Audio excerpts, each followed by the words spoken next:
Well, fellas and ladies, time for some Alex Garland. Since I'm about to fully review Warfare, this is written and directed by Garland alongside Ray Mendoza, a real former Navy SEAL. The movie is a real-time war film set pretty much entirely in a home in Iraq during the war as a mission goes south for a team of SEALs. That is pretty much all the movie is, plot-wise, can't lie. Some people get injured as well. The whole movie is based on Ray Mendoza's memories, so I don't know. I actually got the opportunity to watch the film last night with a Q&A with Garland, Ray Mendoza, as well as the Fire Wounded Tie. It was a solid Q&A, but one thing that stuck out to me was the fact that the movie was primarily made by Mendoza to pretty much help recollect the memories that one of the people depicted in the movie lost. Someone I guess during combat lost their memory of the incident. So I think the movie's just there to remind them of it. I'm not a vet. I don't know. I understand war is a very complicated thing, but with this film, I don't know. I'm very mixed on it. I'm not someone who just dunks on Garland, and I was getting a lot of flack recently. I still think Ex Machina is a masterpiece. I think Annihilation's solid. I thought Men was very fantastic until the final act, where it really sinks it. And then I think Civil War is definitely a movie I loved at first, even though I've definitely, kind of pulled back from it. I still think it's a very entertaining piece of cinema, but I think thematically it's so empty. Even though I think it gets dunked on too much, I still think it's a great movie. I'd say Warfare it's definitely down the bottom, I guess. I definitely liked it more than Men and I think I liked Annihilation more. Let me just start out by saying, something I've always said about Garland definitely applies here. He is a much better director than he is a writer. This film really does, for the 95% of the movie, take place entirely in this one location as shit goes down. And from a pure cinematic standpoint, it's pretty impressive.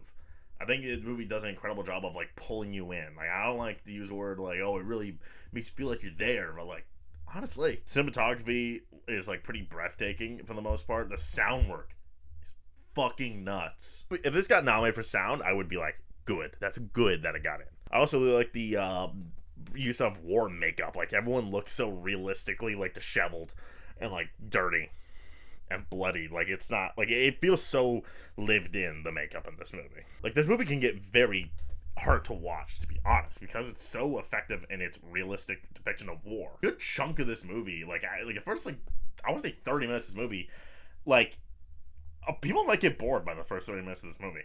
It's very much a slow, patient, methodical, almost setup. They're all kind of just booling around the house, getting ready for something to go south. That part interested me more than what happened later with the incidents. I think that stuff, as slow as it is, it very much was a lot more of holy shit, this is so methodical. You do get to see them kind of fucking with each other. Even as rare as it is, I like the moments where the guys are just kind of bullying with each other a little bit. Dude, one of my favorite scenes in the movie is the very first scene. Before anything happens, they're just in camp and they're just watching a music video, and they're all just kind of fucking vibing with each other. It's definitely one of my favorite scenes of the movie, because it's very much just these guys love each other. I just wish we had more of that. Because while all the performances are fantastic, truly great performances from everybody, no issues, there's no character to any of them.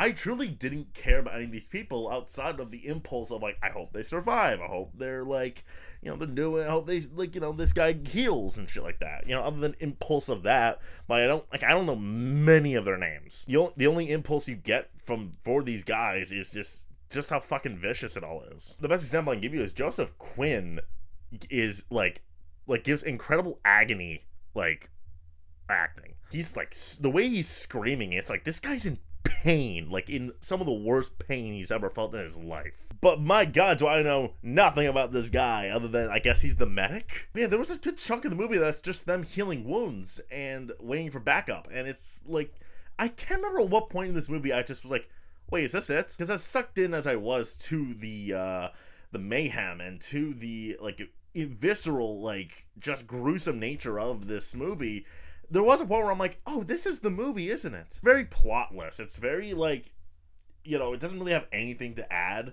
There's no substance to this movie outside of its excess, outside of its spectacle. I don't think this movie's getting accusations, people who haven't seen it going, oh, this movie's pro-Iraq, I'm calling it now.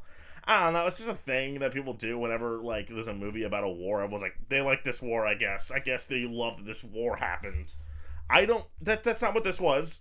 I think this movie has respect for the soldiers, but very much is clearly not going, hey, what they did was good. I don't know how you can watch the final scene of this movie with the certain people in the city that they invaded, that, like, you could claim that this movie is pro-Iraq war. But with that caveat, this movie doesn't have anything to add. This movie isn't anything. You remember the feeling, but you don't remember the movie, if that makes sense. Because this movie is so, yeah, again, it's so fucking, like, raw. But my god, it just doesn't do anything. Characterization does not exist, even with all these great performances.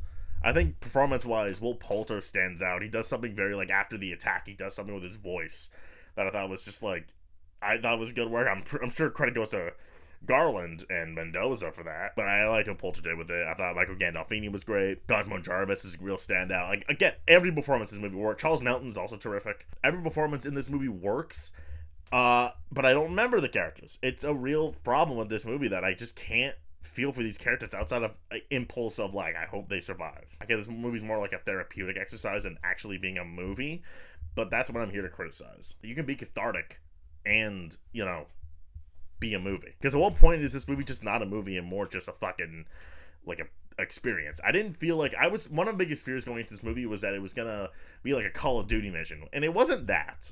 I think this movie's too raw to be that, but I think this movie has the substance of a Call of Duty mission. Warfare is going to catch some audiences, and possibly for good reason. The craft of this movie is excellent in effectively immersing you into the shoes of these men, but I wish this movie had anything else going for it. I swear I'm not someone who dunks on Garland just because, but this movie has as much thematic depth as like a museum piece. Just accurate depiction of history with nothing to add. And for that, I'm giving this 6.5 Americas out of 10.